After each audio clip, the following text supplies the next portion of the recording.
first dock diving trial 2 weeks ago, and I've got a lot of questions about our experience as a first-time dock diver, what we packed, and what we wish we would have packed. So we have a meet in 2 days, and I'm about to start packing, so I'm going to show you guys what I'm packing and explain each one and things that I'm packing this time that I didn't have last time.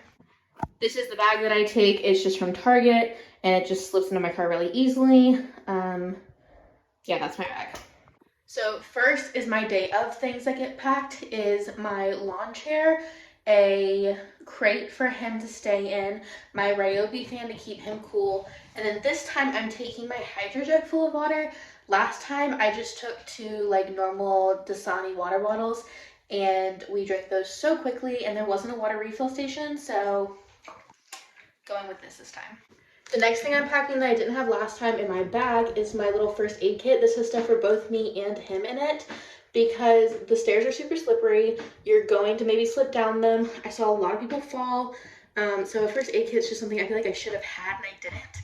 And that's another thing I learned. Be careful on the stairs coming off the dock because they're slippery. Your dog's excited. They might pull you down. So be extra careful.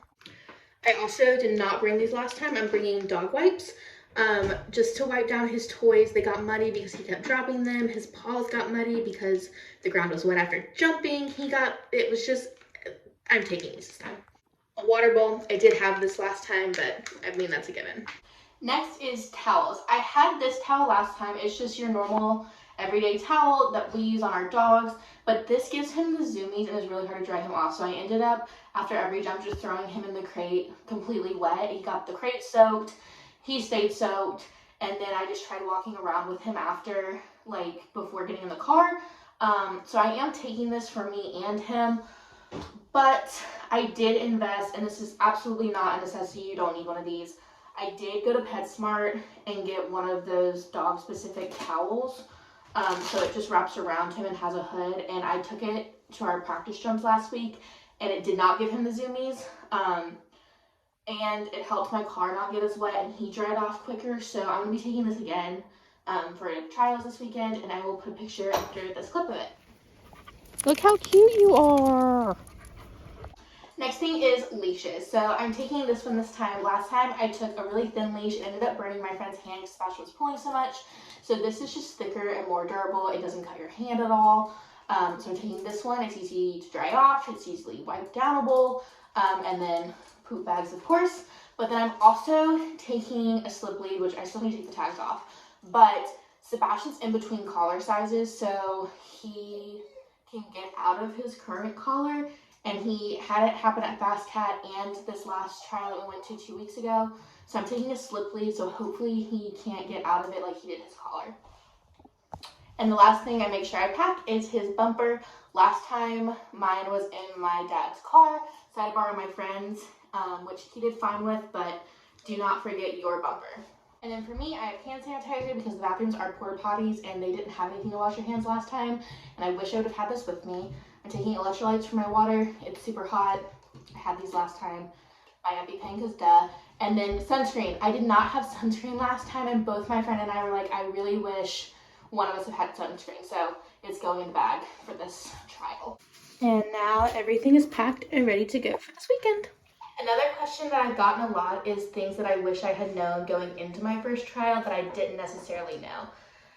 Luckily, I had one of my best friends with me who had been to one trial previously, so she kind of helped me learn the ropes, but I'm still going to go through things that she told me.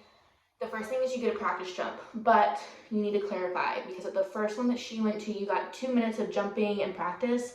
At the one that we went to for our first time, you got 1 jump. So I threw one off of like the exit ramp for him so that he knew the water was there, and that counted as my 1 practice jump. And then I did 1 full jump, and I thought it was still practice. So then I said, okay, we're gonna do our 2 real jumps now. And he was like, no, that one counted, you have 1 jump left.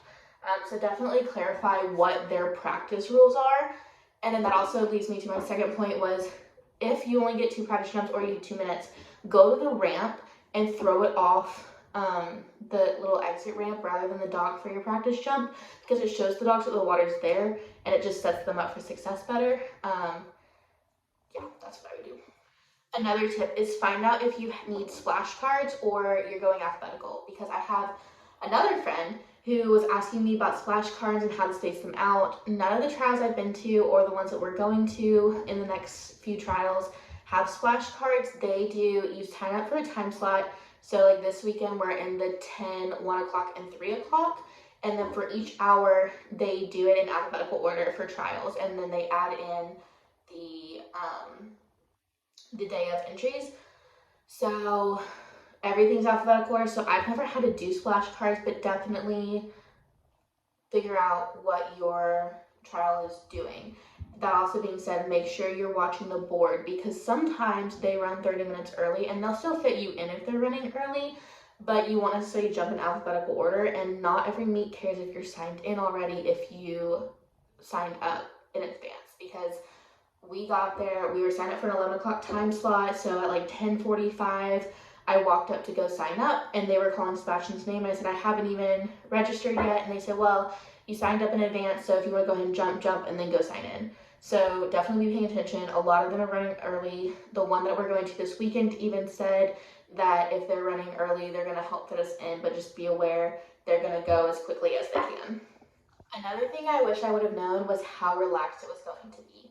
Everyone in the Doc Diving community is kind and so much more laid back than it was at FastCat.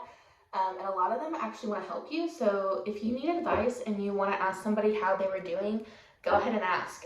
There's people that have been there jumping for years. There's people who this is their first trial and they're new, but there are people who've done master classes and people who are just learning as they go. So that was definitely something that I enjoyed, was being able to just talk to people and connect and ask them their experiences.